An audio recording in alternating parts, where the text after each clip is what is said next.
Muito obrigado, Sr. Presidente, Sra. Ministra, Sr. Secretário de Estado, uma vez mais. Bom, em relação à questão da competência da GCDR, já aqui foi falado hoje, mas a pergunta que eu lhe vou deixar de uma forma muito simples é se considera ou não que estamos a esvaziar alguns ministérios, nomeadamente o Ministério da Agricultura, porque da forma como está a ser fatiado para entregar competências à GCDR, estamos a transformar o Ministério da Agricultura, mais tarde ou mais cedo, numa direção-geral de algo, colocada a algures no país, completamente desvirtuada, quando é o Ministério mais antigo que nós temos em Portugal.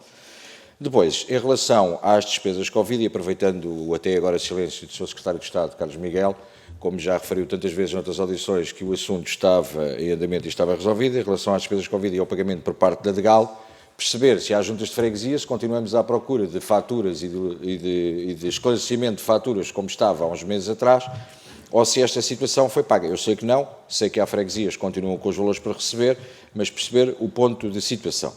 No mesmo seguimento, em relação às cheias, e nas cheias já vamos com 6 meses que passou o processo, se continuamos com as CCDRs com algumas dúvidas do que é elegível e o que não é elegível, perceber exatamente o ponto de situação, porque a CCDR, por exemplo, de Lisboa e Val do Tejo, continua com muitas dúvidas em relação a alguns processos, e como lhe disse há pouco, as cheias foram há 6 meses, os incêndios foram há 1 ano, e em relação aos incêndios continuam também muitas coisas por regularizar.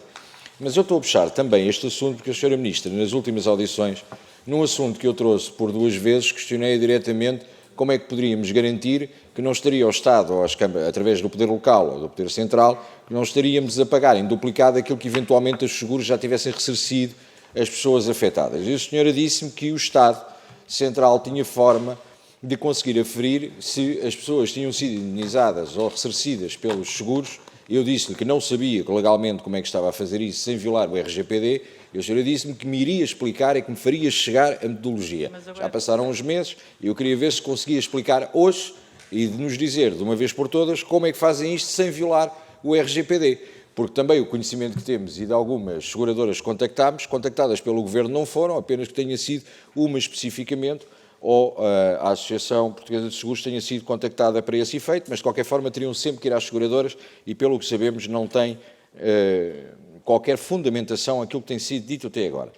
Em relação à preparação dos incêndios, porque tem a ver com coesão territorial, eu perguntei-lhe há pouco o que é que estava a ser trabalhado com os municípios, nomeadamente garantir se os municípios cumpriram os prazos para a limpeza dos terrenos, de como é que foi feito todo este processo, quero deixar uma pergunta muito concreta.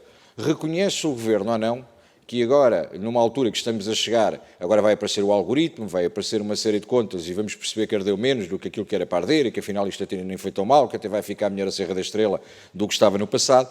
E nesta fase eu queria perceber se o Governo reconhece ou não o Comando Nacional Operacional dos Bombeiros, sendo que, obviamente, a Proteção Civil não está na sua competência, no entanto, os bombeiros voluntários, muitos deles sobrevivem, muitos deles, todos, sobrevivem não só com verbas provenientes do Orçamento de Estado e do Governo Central, mas têm um apoio, claro, de algo que está sobre a sua tutela, que é o poder local. E é fundamental para a sobrevivência das associações humanitárias de bombeiros voluntários a participação financeira por parte das autarquias. E, portanto, consideramos e queremos perceber, independentemente da nossa visão e posicionamento enquanto partido em relação ao Comando Nacional Operacional dos Bombeiros, depois da Liga ter criado o Comando Nacional, nesse mesmo dia o Ministério da Administração Interna, através da Direção Nacional da Polícia, da PSP, emitiu um comunicado interno a dizer que proibia qualquer agente da PSP estar presente na tomada de posse.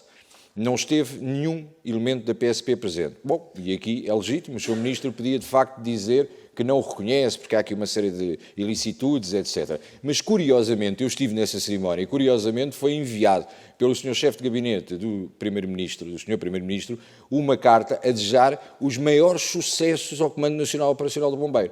Portanto, ou o e-mail foi enviado de um computador que não devia ter sido, e se calhar o computador também devia ter sido retirado, porque o Chefe de Gabinete, se calhar, não deveria ter enviado aquele e-mail, ou então há aqui qualquer incongruência porque não percebemos, porque o Sr. Ministro da Administração Interna diz que há um problema de legitimidade do Comando Nacional Operacional dos Bombeiros, a Sra. Secretária de Estado da Proteção Civil diz a mesma coisa, mas o Sr. Primeiro-Ministro foi dizer, sim senhora, vão em frente, tem aqui a minha gente.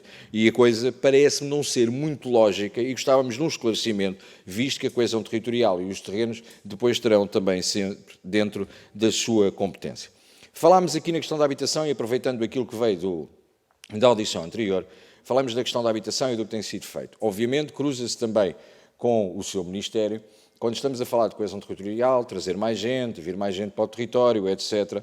E eu queria saber, até porque se cruza também com o poder local, qual a sua visão em relação à questão do programa Por Meio Direito, que foi feito, são mais de 200 contratos assinados com mais de 200 câmaras municipais, que foi descentralizada a verba por parte do Orçamento do Estado para, através do IRU, fazer contratos com as câmaras municipais. E até aqui, tudo bem. As câmaras municipais cederam terrenos que tiveram benefícios, quer no licenciamento, quer nas taxas de juros do financiamento através da Caixa Geral de Depósito. As cooperativas faliram todas.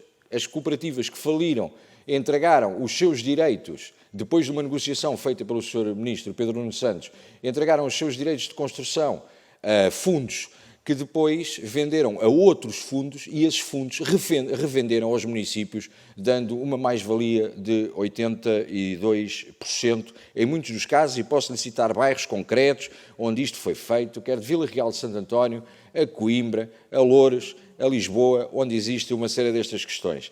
Para mim, a questão que acaba por cruzar com o seu Ministério é que as câmaras municipais assumiram estas competências através de um contrato celebrado com o Governo PS, sem qualquer visto do Tribunal de Contas, não teve visto prévio do Tribunal de Contas, e o Governo tem dito, a Sra. Ministra da Habitação, que assinou estes contratos enquanto Secretária de Estado da Habitação, diz que prescindia e não era necessário visto prévio porque estávamos a falar do primeiro direito. E aqui podemos ter algumas dúvidas, mas vamos aceitar que sim. E vamos aceitar porque os parceiros são como as cerejas e cada um, maiores ou mais pequenas, cada um come aquela que gosta mais e vai tirando. E, portanto, aqui podemos aceitar que sim, mas há uma parte no contrato que tem empréstimos obrigacionistas em cima das câmaras municipais. E isso obriga, inevitavelmente, a votação em Assembleia Municipal e em Câmara Municipal. Os contratos que temos conhecimento não foram nem discutidos nem votados nas câmaras. Considera que existe aqui uma irregularidade, sim ou não? Falando em irregularidades, eu tive que me ausentar aqui da audição para ir a outra audição que está a decorrer, que é para Procurador Europeu, nomeado por Portugal. Curiosamente, ontem, na audição para Procurador Europeu, a senhora juíza Catarina Vasco Pires, que é uma das candidatas a Procuradora Europeia, diz que Portugal é o segundo país mais utilizado para fraude nos fundos europeus. Mas não precisava a senhora candidata à Procuradora dizer isso, porque bastava consultarmos, e uma breve consulta pela internet, e percebemos que uma série de fundos estão a ser investigados na Madeira e a nível continental, e que existe, de facto, muita dúvida. Qual a garantia que o seu Ministério nos dá que, de facto, as coisas estão todas reguladas e que não há problema nenhum? Isso tem uma ordem de grandeza para aquilo que está a acontecer. Mesmo para concluir, e voltando ao projeto do Partido Socialista de ontem, eu falo dele tantas vezes porque eu acho interessante, acho que na base é bastante interessante, pois é feita para alguém que não conhece bem a realidade. A determinada altura, o documento diz que é importante fazer o levantamento das NUT3 e da forma como as nomenclaturas de unidade territorial estão a ser trabalhadas e que propõe ao Governo, neste projeto de resolução, que durante este ano faça um novo levantamento para as nomenclaturas de unidade territorial. Explico-lhes eu ou explico à Sra. Ministra como é que as coisas se fazem? É porque se for feita como no último ano, possivelmente trataremos disto lá para dezembro, para enviar depois ao Eurostat, damos um pontapé no processo legislativo aqui interno e tentamos safar a coisa à última da hora, sem qualquer parecer da Associação Nacional de Municípios, como aconteceu no ano passado. E se o PS considera que é necessário fazer o levantamento de umas novas nomenclaturas de unidade territorial, considera ou não que falhou na forma como fez as nomenclaturas de unidade territorial no último ano, sem ter ouvido a CIM e sem ter feito as coisas como deviam ter sido feitas o ano anterior. Escusávamos de adiar mais um ano. Muito obrigado.